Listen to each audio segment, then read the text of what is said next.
नमस्कार, मैं हूं नीरज मेहरा और आप देख रहे हैं पीके टाइम्स। पीके टाइम्स में बात कर रहे हैं मथुरा के वृंदावन में नाव पलटने से अब तक 11 श्रद्धालुओं की मौत हो चुकी है।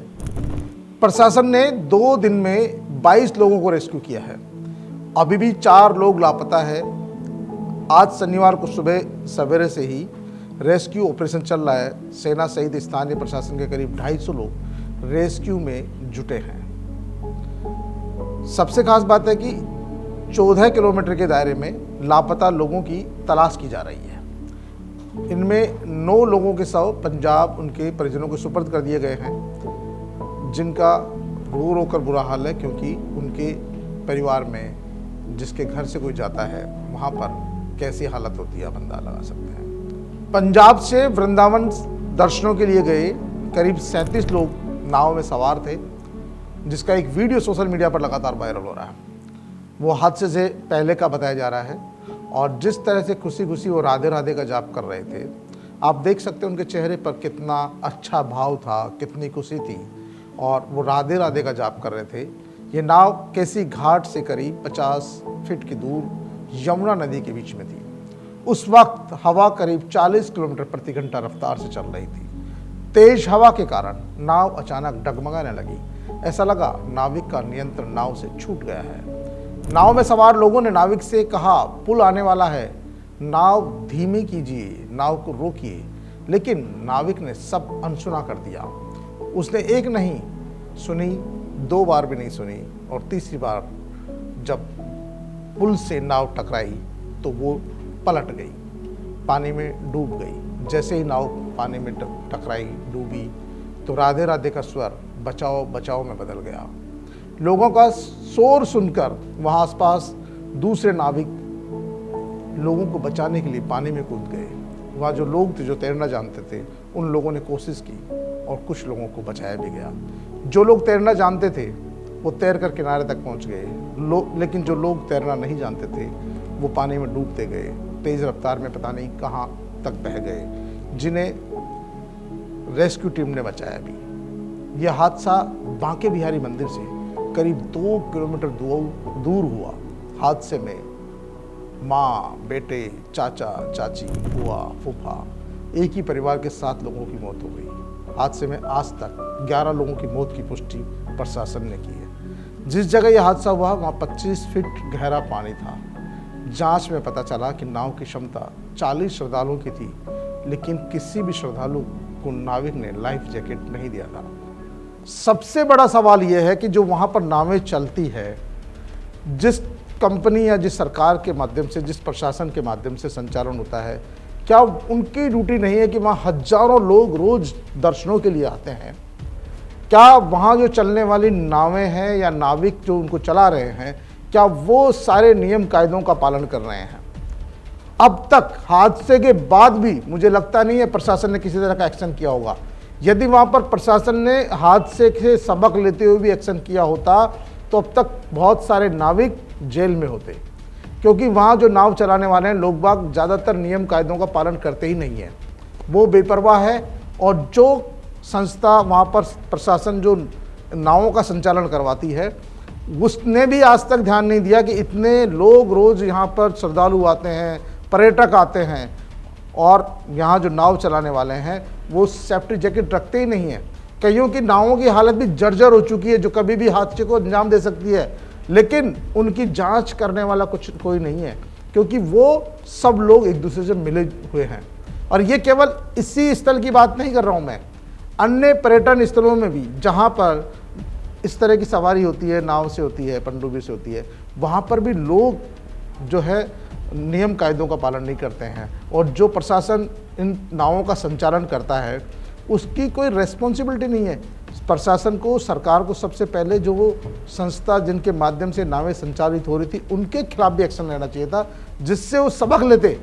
क्योंकि अब आपने सिर्फ नाविक को गिरफ्तार कर लिया, चलो उसकी 2 दिन बाद जमानत हो जाएगी, लेकिन क्या वहाँ जो दूसरे नाव चलाने वाले हैं वो क्या तमाम नियम और कायदों का पालन कर रहे हैं? क्या उनके पास सेफ्टी जैकेट है? क्या उनकी नावें फिट है? क्या उनकी नावों में किसी तरह की परेशानी नहीं है? और नहीं है तो उनको चलना चाहिए। लेकिन न तो जो वहाँ प्रशासन है जो संचालन कर रहा है उनके खिलाफ अभी तक जिला प्रशासन ने किसी तरह का कोई एक्शन लिया। अभी तक तो सिर्फ और सिर्फ रेस्क्यू चल रहा है, और रेस्क्यू में भी करीब जो सेना से लगभग 250 लोग शामिल है जो 2 दिन से रेस्क्यू कर रहे हैं, और अभी तक 4 जनों के लोगों का पता नहीं लग पाया है, 4 लोग लापता है, और 4 लोगों का कब शव मिले, जिंदा मिले, किस स्थिति में मिले, कोई नहीं जानता। क्योंकि देखिए जो लोग हैं लापता, उनके परिजनों का तो रो रो कर बुरा हाल है। रेस्क्यू टीम भी लगातार वहाँ पर 14 किलोमीटर के दायरे में उनको सर्च कर रही है, लेकिन वहाँ जो लोग हैं उनका कहना है कि यहाँ मलबा भी है, पानी में गाद भी है, कीचड़ भी है और बजरी भी है, जिनमें कई बार शव फंस जाते हैं। पेड़ पौधे भी होते हैं, उनकी जड़ें होती है, उनमें शव फंस जाते हैं, कई बार 2-4 दिन बाद में, कई बार 7-7, 8-8 दिन भी लग जाते हैं। हालांकि वो सब मिल जाएंगे, लेकिन सबसे बड़ा काम ये है कि जो लोग वहाँ पर नाव संचालन करते हैं, जो प्रशासन वहाँ पर नाव संचालन करा रहा है, पुलिस को, प्रशासन को उसके खिलाफ भी एक्शन लेना चाहिए, ताकि इससे दूसरे सबक ले।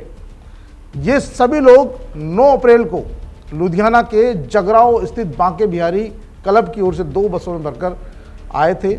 130 लोगों का काफिला था, इनमें भी 90 श्रद्धालु जगराओं से थे, बाकी अन्य शहरों से आए थे। प्रशासन के अनुसार मथुरा के वृंदावन में नाव हादसे में 11 लोगों की मौत की पुष्टि की है। अब तक 22 लोगों का रेस्क्यू किया गया है, 4 लापता लोग हैं। आज एक शव देवराहा बाबा के घाट से बरामद किया गया है, बाकी लापता लोगों की तलाश जारी है।